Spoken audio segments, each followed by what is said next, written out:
We are in a 1934 Bugatti Type 57 Stelvio. Fittingly, we are driving up the Stelvio Pass at the moment with it. So this is a straight 8-cylinder car. So there's a straight 8-cylinder engine, around 135 horsepower.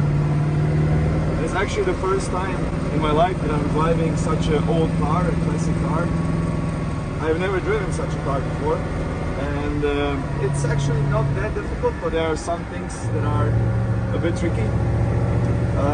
One thing is the gearbox, or the biggest, I would say, actually. So now we are in second gear, so let's see how it is to shift up in third gear.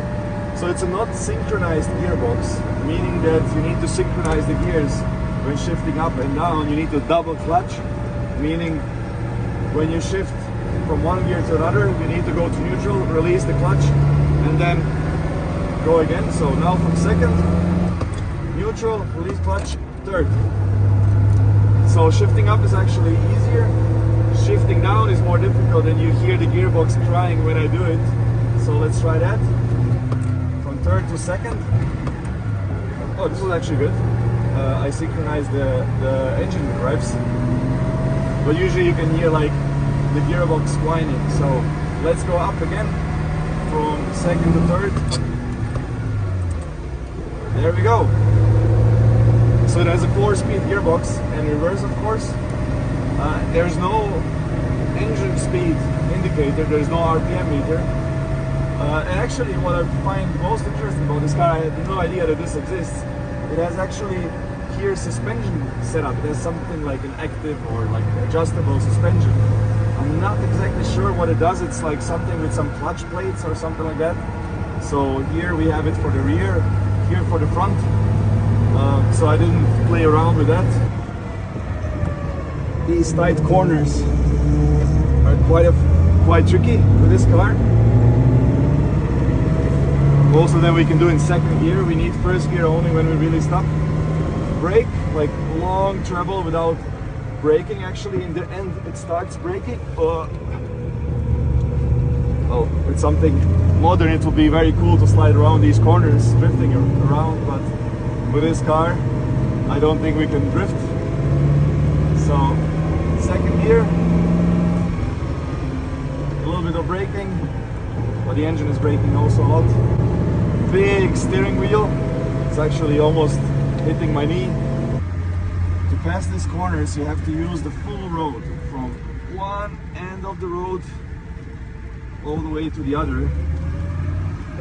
And as you can notice, the car has the steering wheel on the right hand side. This is not because the car was delivered to the United Kingdom or something like that. Actually, pre-war cars usually had all of them the steering wheel on the right hand side.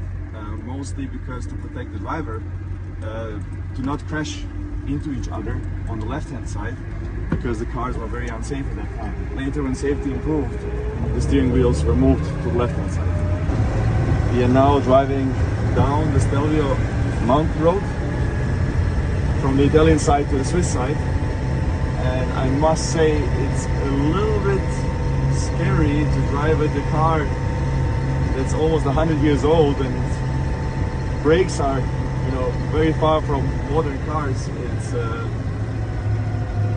It's actually like it's not hydraulics, it's not a disc brake, it's a drum brake operated by a string, like pulley system.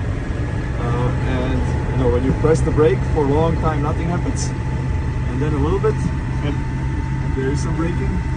And the road is very tight corners, and actually quite crazy. I would say that it's a two-way road, so you can get traffic coming from the other way. Well, some of them coming quite quickly, especially with motorcycles. So yeah, it's a bit scary, but fun.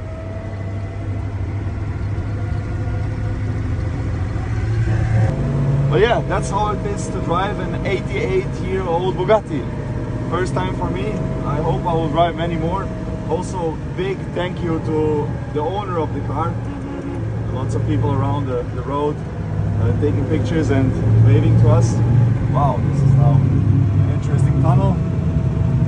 So yeah, great opportunity. I'm happy to have this experience. Of course, I'm thinking a lot about the future of Bugatti, but to do the future, you need to understand the past as well. So this is a great opportunity for me.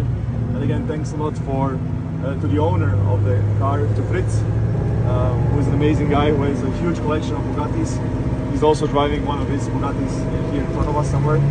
By the way, we have to watch the temperature of the engine. It fluctuates between 60 degrees and 100 degrees, depending if you're going uphill, downhill. So we need to take care of that a little bit as well. So yeah, that's it. Thank you.